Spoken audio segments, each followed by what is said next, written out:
Hi guys! So mag-unbox tayo ngayon guys. Ayan, may natanggap tayo na box from Amazon. Ayan. So mag-unbox tayo dito guys. So stay tuned lang mga guys. Ayan. So tingnan natin ang anong nasa loob. So ayan, ito pala guys. Ayan, may dalawang Clorox HEPA air filter. Ayan, nag-order kami guys kasi need namin ng filter dito sa sa aming bahay. Ayan. So HEPA air filter. Ayan, yung brand name is Clorox. Ayan. So dito pala guys, ang Clorox mayroong mga appliances. Sa Pinas ay anong Clorox ramano pang ang Clorox sa Pinas is pang bleach raman, di ba? Pero dito may na-surprise talaga ako na mayroon palang appliances. Oh my God. Wow. So ayan, ito na guys, ipakita ko sa inyo guys ang HEPA air filter. Ayan, ito yung manual. Ayan. So, ito yung manual, guys. Basahin natin before natin i-unbox. Ayan. So, ayan. Tingnan natin ito. Ganito lang pala, guys. Ayan. Very nice talaga siya. Ayan. So, pakita ko sa inyo, guys. At, ayan, yan nasa pala yung butasan natin yung nasa sa ilalim pala ang butas. Ayan. So, ang cute niya guys. Ang cute talaga niya. Ayan. Tagal-tagal yung naka-open. Ayan. So, ayan. Ito pala yung Clorox HEPA air filter. Ayan. So, hindi ko pala dyan alam guys kung paano bubuksan. Ayan. So, ayan, dito pala sa likod.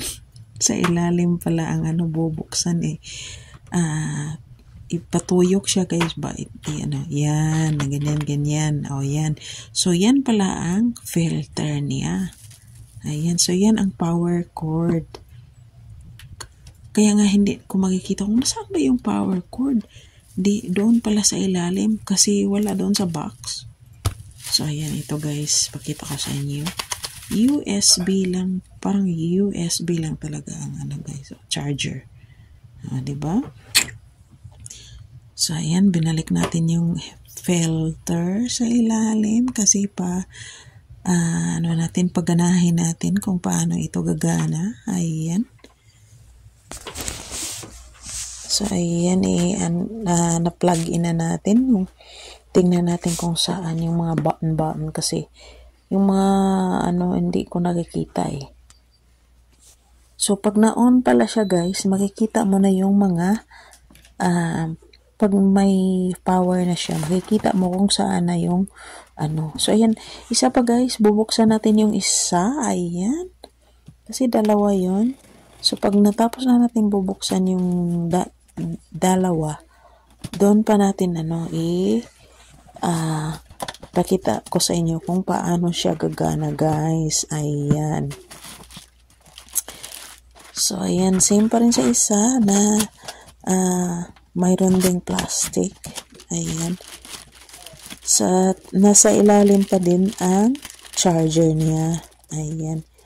So, anyway, alam ko na kung nasaan yung charger. So, tinitingnan ko lang kung may charger ba talaga or may cord ba talaga ang dala. Kasi baka wala babalik namin eh. So, ayan guys. So, ayan. Wow. Kasi dito guys, sa namin, sa bedroom namin is mayroong carpet. So, kaya may kaya need namin ng air filter.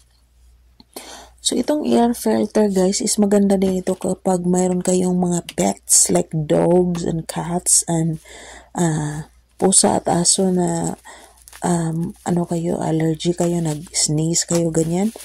Ayan. So, ito yung need niyo guys, para ma-clean yung air ng mga dander.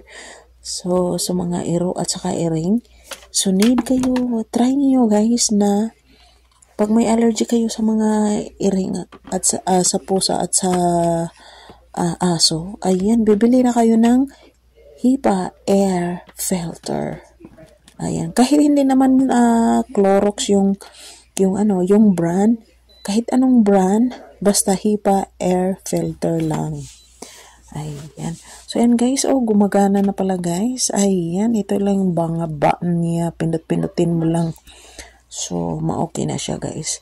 At saka mayroon din siyang pailaw doon sa may diyan sa ilalim na may see? Ayan, may pailaw pala siya diyan. Mayroong dim, mayroong bright na ilaw. Ayan, at saka yung fan, mayroong tatlong niya. Ayan, yun ang light. Ayan guys.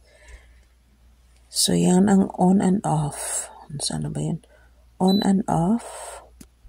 Ayan. So, yan makikita niyo na gumagana yung filter. Ayan. So, may 4 hours. May timer din siya, guys. 2 hours, 4 hours, at saka 8 hours. At saka pag hindi mo ma-highlight yung mga hours dyan, dito lang sa naka-circle. Yan? Gagana yan all day, all night, 24/7. Ayan. So, yan guys, yung fan, mayroon siyang 3 level na 1, 2, 3. Ayan. So, yung ginagamit namin is dalawang 2 level lang ng fan. Ayan. So, yan guys. So, thanks for watching. Bye!